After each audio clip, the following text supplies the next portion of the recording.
Hi, welcome to நாமும் நலன். இப்போ இன்னைக்கு செய்ய போகிறது நம்ம ஒரு வித்தியாசமான ஒரு ரெசிபி.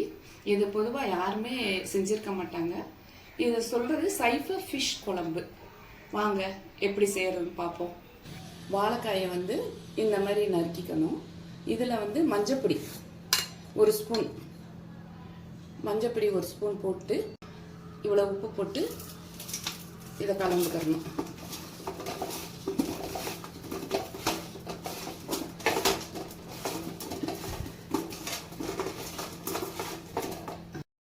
எண்ணெயை நல்லா ஒரு 4 ஸ்பூன் அளவுக்கு ஊற்றிட்டு இந்த வாழைக்காயை மஞ்சப்பொடி உப்பு கலந்த அந்த வாழைக்காயை நம்ம ஃப்ரை பண்ணிக்கணும்.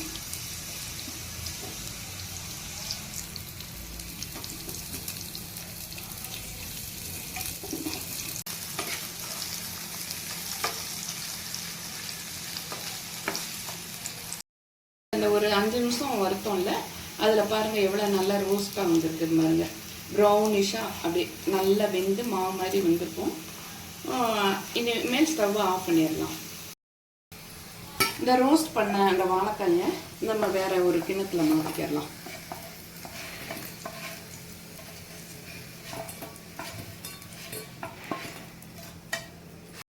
சின்ன வெங்காயம், அதாவது பெரிய வெங்காயத்துலேயே சின்னதாக 3 வெங்காயம் நறுக்கி மிக்சியில் போட்டிருக்கேன். ஒரு ஸ்பூன் ஜீரகம், ஒரு சின்ன புளிக்கரண்டி தேங்காய் துருவல்,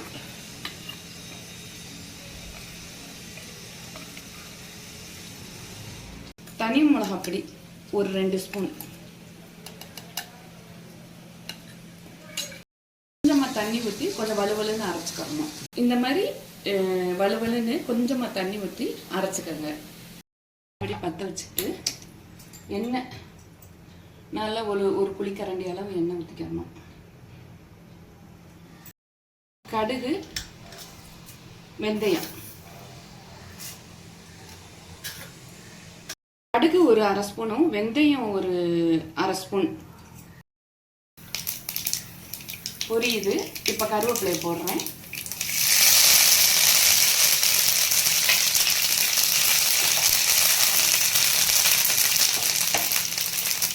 இப்போ கருவேப்பிலை போட்ட உடனே இந்த கரைச்சி வச்ச புளியை ஊற்றிடுறேன். வெங்காயம், ஜீரகம், தேங்காய் போட்டு அரைச்ச அந்த விழுதை அந்த புளி கரைச்சி ஊற்றிருக்கோம் இல்லையா, அதில் போடுறேன் நான்.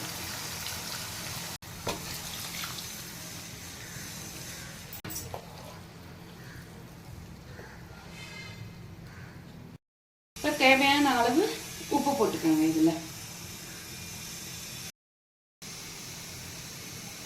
இப்போ நல்லா கலக்கிக்கிட்டு இந்த குழம்பு கொதிக்கிற வரைக்கும் கொஞ்சம் நம்ம வெயிட் பண்ணுவோம்.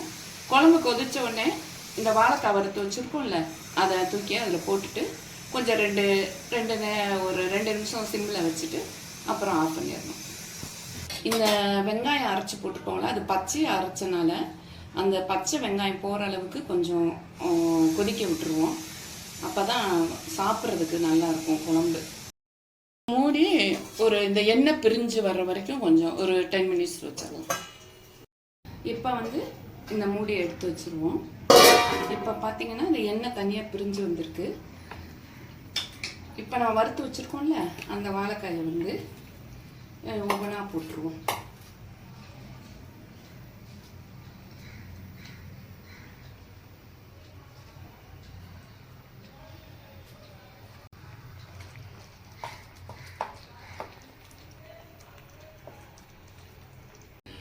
வாசனை தூக்குது பயங்கரமா. நீங்களும் உங்கள் வீட்டில் செஞ்சு பாருங்க. கெஸ்ட் அதை செஞ்சு பார்த்துட்டு உங்களுடைய கமெண்ட்ஸை இந்த சேனலுக்கு சொல்லுங்க.